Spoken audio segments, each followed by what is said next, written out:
Teofimo Lopez last night, after one of the biggest wins in his career, beating the undisputed champion Josh Taylor at 140 pounds, lets the world know at 25 years old, he will be retiring. And with doing that, he sends Bob Arum a direct message. And we're going to talk about it in this video. But before we do that, make sure that you hit my like button and subscribe to the channel if you're not already a subscriber to the channel. I'm going to start off this video by saying congratulations to Teofimo Lopez. He proved me wrong. I did not think that he was going to beat Josh Taylor.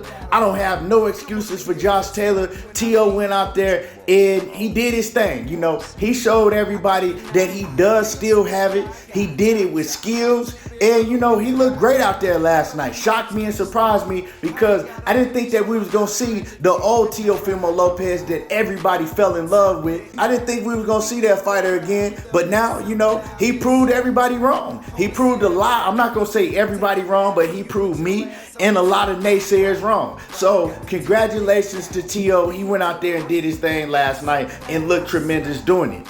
Now, with that being said, we all heard Teo say that he was going to retire. At the age of 25, he was hanging it up and he was retiring. Now, right after that, he sent a direct message to Bob Arum.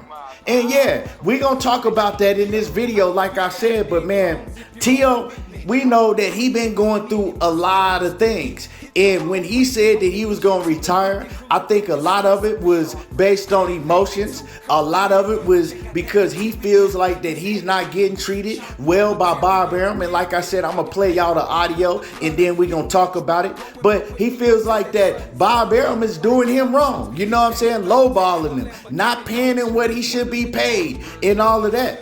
But also, I think the man is sick of dealing with his pops. You know, if y'all seen the interview when Teofimo Lopez, he was in the middle of doing the interview. And of course, like always, his pops was yelling in the background, telling him, oh, don't say that. Don't say that, Poppy. Shut up saying that. You're giving him too much, Poppy. And he was trying to stop Teo from just keeping it real, you know, spilling his heart out and letting the fans and letting the world know what's real, what's going on in his life. And his dad wanted to censor him. And he was like, man, Dad, just shut up, man. I'm keeping it real right now. Chill out, man. You know, stop trying to keep me from keeping it real with the people. And that's one of the biggest problems. We go back to when Teo was questioned about saying what he said after his last fight with Sandor Martin, when he was in the ring and he said, do I still got it? We know now that his pops was the one that was telling him to make the excuse up like, oh, it was just for the cameras, you know, he was just selling himself and saying that so people will have things to talk about. Like his dad is coercing him to not keep it 100. And then Teo started talking about why he said that, and he changed his whole tone. You know what I'm saying? He changed his whole story when they asked him again about questioning himself. And he says, well, you know, every fighter questions themselves because if they on that level, they want to be perfect. So sometimes you question yourself. And that was why he was questioning himself. He kept it real. But originally, he went around lying about saying it. He told like 3 different lies on why he said that. And then he finally came out and kept it real. And we know that his dad tries to censor him. His dad, for one, he's in denial. So his dad don't want Teo to keep it 100. His dad wants Teo to live in a state of denial. And that's one of the things that he's tired of. Like in that same interview, he was like, look, man, I've been dealing with this my whole life. Y'all see what I've been dealing with? And Mark Krieger was like, yeah, man, I can understand. He like, no, you can't understand. You don't understand. You couldn't walk a day in my shoes. You don't know what I've been dealing with. But everybody on the outside can see what he's been dealing with, but we have no idea what he deals with behind the scenes with his pops. You know what I'm saying? And then that's not only it. He's dealing with the situation of his ex-wife. He just went through a divorce. Now he can't see his son. So he's dealing with a lot, and he got a whole lot on his plate. And that's another reason why he's just like, you know, I'm tired. I want to retire right now. Now, what I'm going to do right now is I'm going to play y'all the audio of what he said last night so y'all can hear. And this was a direct message to Bob Arum, and I want to let y'all hear it. Huh? Retirement, man. I'm kind of tired. Nah, I'm not getting paid enough. $1 million? I'm not getting paid enough. $1 million. I'm not getting paid enough. $1 million? Yeah, man. I need to take a break. I'm tired of everybody bullying me. I'm young. I'm a kid too at heart.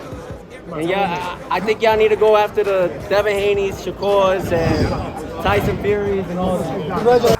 So what y'all heard right there, that was obviously a direct message to Bob Arum. First of all, you're playing me. You're not paying me enough. You only paying me $1 million.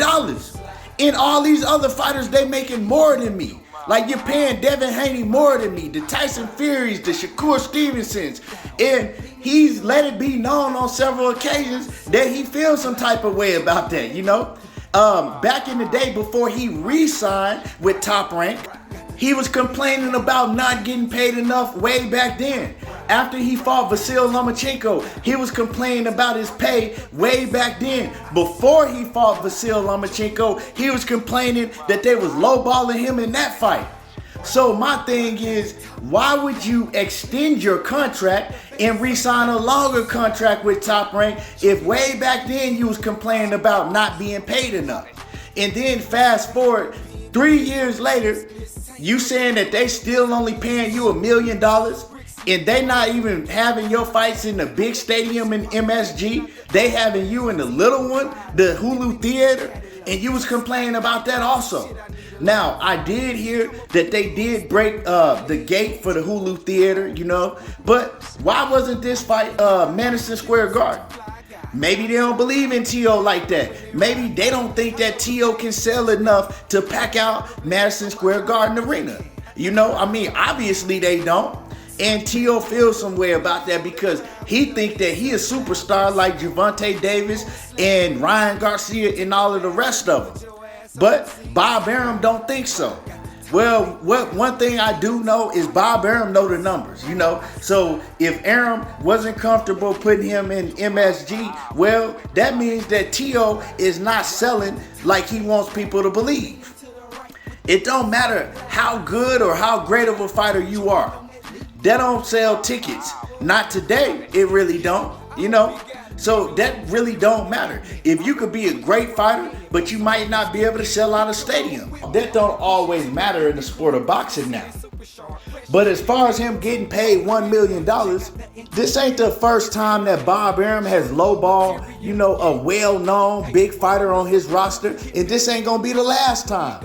People know that about Bob Arum. Once you get to a certain point in your career, you know that Bob Arum is gonna cap you off on how much you can make. You know, so I think that's another reason why T.O. is saying that he wants to retire. Or excuse me, why T.O. is saying that he is gonna retire. Now let's keep it real. T.O. is only 25 years old. He ain't gonna retire for good. He gonna come back to the sport. But what he is gonna do, in order for him to come back, he gonna make it a demand. Now he beat Josh Taylor, right? Now people gonna want to see him fight Gervonta Davis and Devin Haney's and everybody else. For a minute, people wasn't really caring about T.O. like that because, you know, fans was looking at him as like falling off. But now he put himself back on the map, and now it's going to be a demand for T.O. to come back and fight a Regis Prograis, a Devin Haney, a Tank Davis, a Shakur Stevenson, you know, all those fighters. And all the biggest and best fighters at 140 to 135. It's going to be a demand for him now. And so he knows that. So this is a play that T.O. is doing while showing Bob Arum, look, hey, I'll sit on the shelf. You need me more than I need you now. And that's just what he's doing, you know. He playing his cards, and that's why he's saying, hey, $1 million? Yeah, I'm going to go ahead and retire. I got other things to deal with. You know, I've been dealing with this too long, and they not paying me enough to deal with this. I'm fighting the best of the best, and they don't want to pay me. Now, I do got to salute T.O. because, man, he got a hell of a resume. He do got a hell of a resume. So we going to see what he does from here on out. I do want to see him in the ring with Devin Haney. I would love to see him in the ring with Gervonta Davis. Those are all big fights. Let's see if Bob Arum is going to pull out that checkbook and pay him what he think he deserved to get paid. We're going to see, you know, it all comes down to what are you selling? Are you filling up these venues and stadiums, and it all comes down to what you can do with the numbers wise. So once again, congratulations to Teofimo Lopez. He proved me wrong along with a lot of other naysayers. And yeah, he did his thing last night. Let's see where he goes from here. He not retiring. He will be back. I don't know when he will be back, but he gonna be back. Y'all let me know what y'all think about all this. Drop a comment in the comment section. And make sure that y'all hit my like button. And y'all already know how I do. There you go, talking that boxing again. And I'm gone.